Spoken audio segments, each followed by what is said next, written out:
Hello बच्चों, यहाँ प्रश्न है कि 6 प्रश्नों का माध्य तथा मानक विचलन क्रमशः 8 और 4 है। यदि प्रत्येक प्रश्न को 3 से गुना कर दिया जाए तो परिणामी प्रश्नों का माध्य व मानक विचलन ज्ञात कीजिए।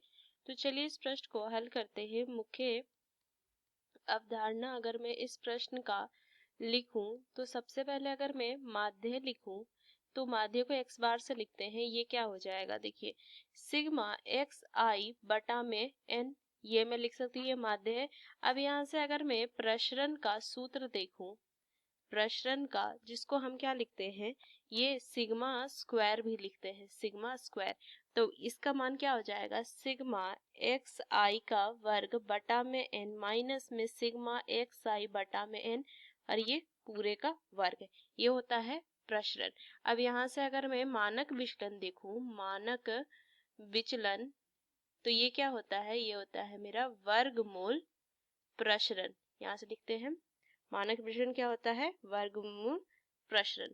तो चलिए इस प्रश्न को हल करती हूँ मैं। तो सबसे पहले अगर मैं देखूं तो यहाँ से दिया हुआ है माध्य मेरा x बार बराबर कितना दिया, तो यहाँ से मानक विचलन जो दिया हुआ है वो 4 दिया हुआ है, और यहाँ से प्रश्नों n की जो संख्या है वो मेरी दी हुई है 6। तो यहाँ से मान लें कि माना दिए हुए प्रेक्षण निम्न है x1 x2 x3 x4 x5 और ये x6, क्योंकि n जो है वो 6 है ना, तो ये ले लेंगे। और इनका माध्य जो दिया हुआ है 8, तो मैं लिख सकती हूँ कि माध्य x बार बराबर में x1 जोड़ में x2 जोड़ में x, इस तरीके से x 6 बटा में कितना हो जाएगा, 6 बराबर में 8। तो लिख सकती हूँ क्या, यहाँ से x1 जोड़ में x2 जोड़ में इस तरीके से x 6 बराबर में 8 गुना 6, ये लिख सकती हूँ। अब बोल रहा है यदि प्रत्येक प्रेक्षण को 3 से गुना कर दिया जाए तब माध्य हमें निकालना है। तो इसको लिखेंगे 3 से गुना करने पर क्या हो जाएगा, ये हो जाएगा 3x x1 3x2 इस तरीके से 3x 6 बराबर में 48 गुना 3। तो यहाँ से लिखेंगे सिग्मा एक्स आई बराबर में कितना हो जाएगा गुना 3, तो यहाँ से हो जाएगा 24 का 2 बाकी ये 12 2 14 144 हो जाएगा।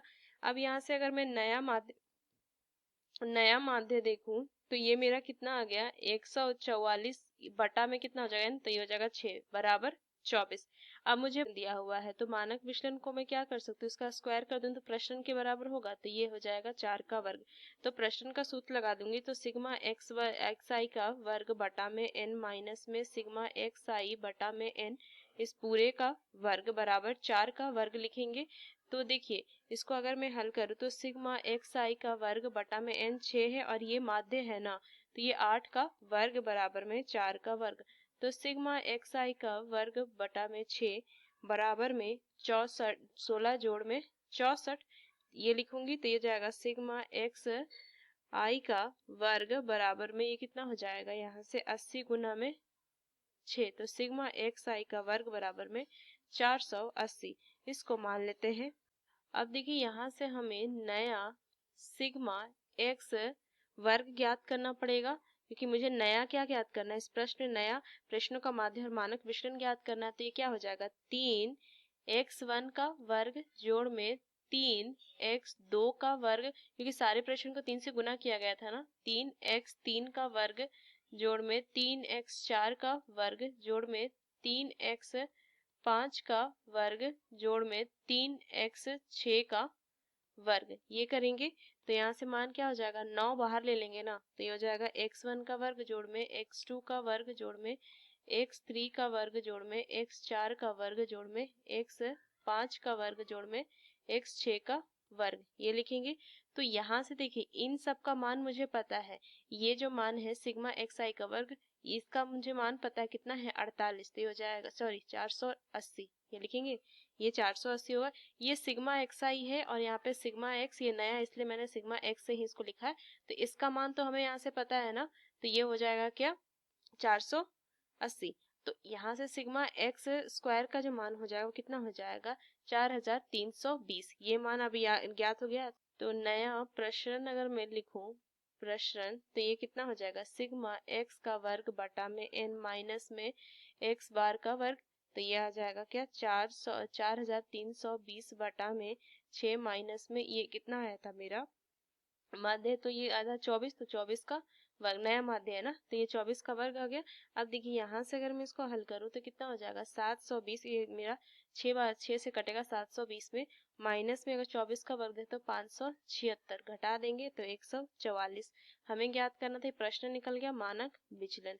तो मानक विचलन ज्ञात करूंगी, मानक विचलन,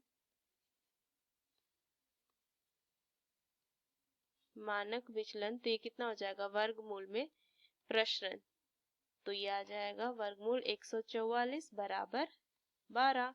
तो 12 इसका नया मानक विचलन आ जाएगा। तो ये मुझे ज्ञात करना था और माध्य मुझे पता है, यहाँ से हमने 24 निकाला था ये। तो इस मुख्य अवधारणा का इस्तेमाल करके हमने इस प्रश्न को हल किया। आशा करते हैं प्रश्न आपको समझ में आया। धन्यवाद।